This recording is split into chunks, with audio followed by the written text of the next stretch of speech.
सद्गुरू श्री ब्रह्मचैतन्य महाराज गोंदवलेकर यांचं प्रवचन 24 मे. नाम प्राणाबरोबर सांभाळावे. आपल्याला जिव्हा दिली आहे ती जर नामस्मरण करण्याव्यतिरिक्त वापरली तर ते चांगले होईल का? जे करण्याने देवाची प्राप्ती होते ते न करता इतर गोष्टी बोलून वेळ घालवला तर कसे चालेल? तुम्ही अभ्यास करता, अभ्यासाकरिता जी पुस्तके घेतली ती जर नुसती उशाला घेऊ लागलात तर अभ्यास होईल का? म्हणून म्हणतो, आपल्याला जिव्हा दिली आहे तिचा उपयोग नामस्मरण करण्याकरिता करा. प्रकृती चांगली सुदृढ आहे, चांगले धट्टेकट्टे पाय आहेत. ते जर देवाच्या प्राप्तीकरिता वापरले नाहीत तर पाय नसलेले काय वाईट? तुमच्या पुढे ब्रह्मानंद बुवांचे प्रत्यक्ष उदाहरण असून असे का करता? त्यांनी काय केले पहा. त्यांनी नामस्मरणाशिवाय दुसरे काहीच केले नाही. त्यांनी प्राणाबरोबर नाम सांभाळले.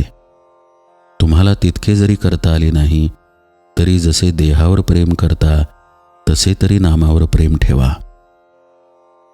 आताच्या दिवसात तर कलीचा एक एक दिवस देवावरचा भाव घालवायला कारण होतो, तरी ह्या वेळेस सांभाळा. अश्रद्धा उत्पन्न झाली तर आपले पापच आड येते असे समजा आणि त्यावेळेस नामस्मरण करीत जा.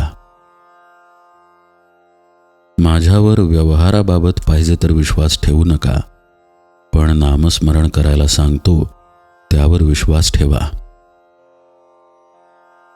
नाम व्यवहाराकरिता उपयोगात आणू नका. नामस्मरण नामाकरताच करीत जा, म्हणजेच खरा आनंद तुम्हाला मिळेल. दिवसातून किती वेळ नामात घालवला त्याचा रोज विचार करीत जा आणि काही वेळ तरी नामात घालवण्याचा निश्चय करा, म्हणजे विश्वास वाढत जाईल. खरे समाधान तुम्हाला नामातच मिळेल. भगवंताचे नाम हे स्वयंभू आणि स्वाभाविक आहे. नामाबद्दल संशय किंवा विकल्प आले तरी ते तसेच आग्रहाने घ्यावे. सर्व संशय आपोआप नाहीसे होतील. खरोखर भगवंताचे नाम हे बँकेत ठेवलेल्या पैशाप्रमाणे आहे. वेळ प्रसंगी ते खास उपयोगी पडते.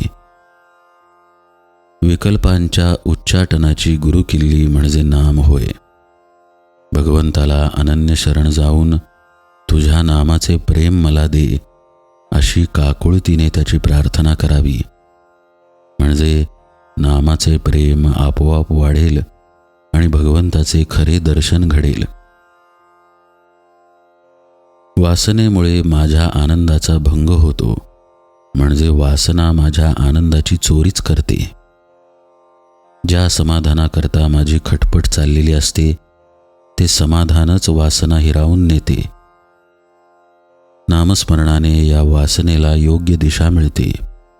म्हणून सदा सर्व काळ नामात राहिले तर हळूहळू तिचा अंत होऊन केवळ आनंदच आपल्याजवळ राहील.